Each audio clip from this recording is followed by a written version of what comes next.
Even St. Paul needed his peeps. I mean, there are things I don't like about the Apostle Paul, but I totally relate to his feelings about the churches he served. For example, he really loved that church in Thessalonica. He wrote them a letter, and when you hear his words, you know that these people were close to his heart. How can I thank God enough for you in return for all the joy that I feel before God because of you?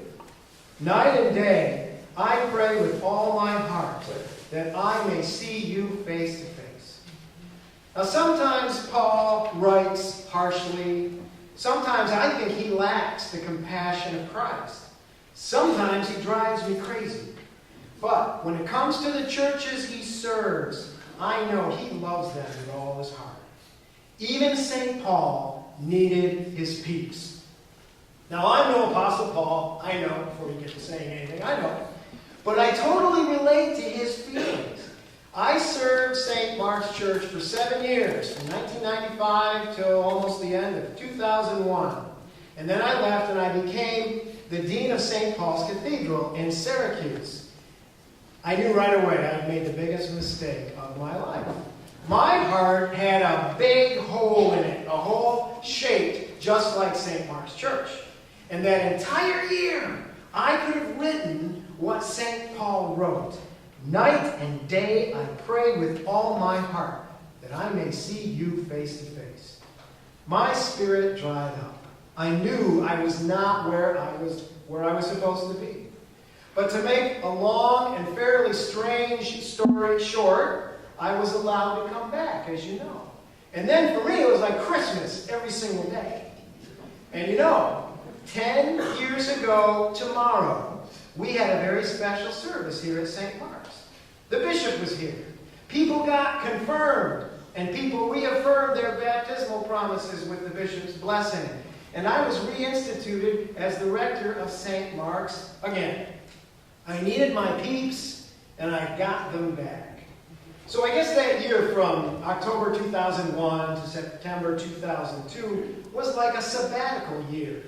During a sabbatical, you leave your usual work, and you go far away, and you learn a lot of stuff, and then you come back to work where you belong. Well, I went away.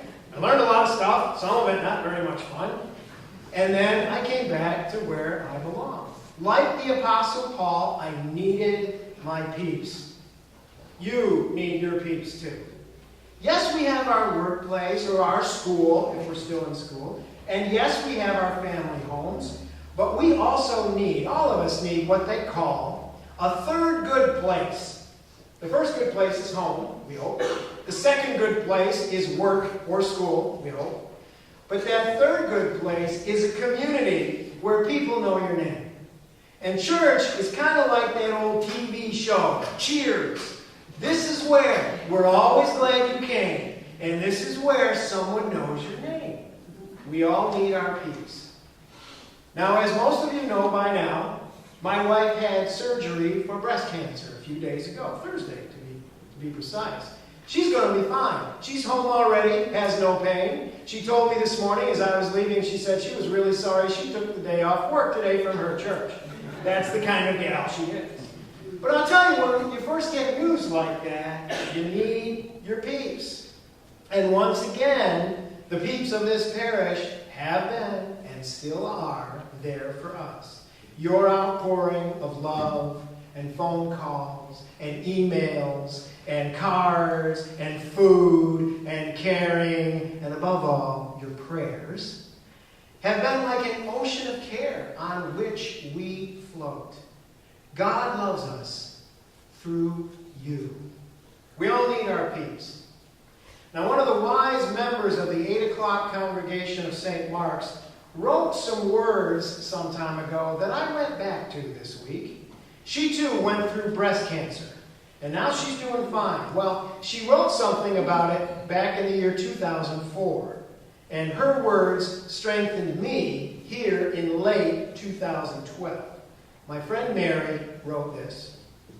Even in the darkest times, there is always goodness. I have been touched and loved by so many people.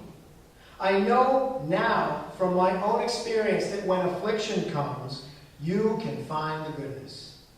You have this church. This church will support your needs. You can come in here anytime and kneel down and pray.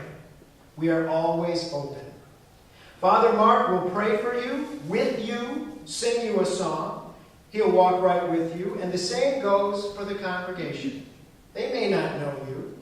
They may not know that you like Fords better than Chevys, or baked potatoes better than mashed, or even what your favorite color is. But this congregation loves you, and they are right here for you. They will laugh and cry and love you through it all. And God loves you too. God knows what hard times are. There are lots of hard times, but there is goodness on the other side, and there is goodness in getting through. There is goodness during the going through. Remember this. We are not alone. We have each other at St. Mark's. And we have God's Son, the greatest gift of all, from someone who knows that ultimately we will be okay. Well, that's what my friend Mary wrote almost 10 years ago now. She wrote out of the truth of her own experience. I love those words back then, and I love them even more now.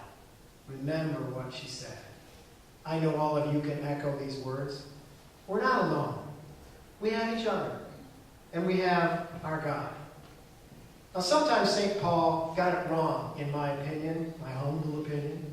But sometimes St. Paul got it oh so right, too.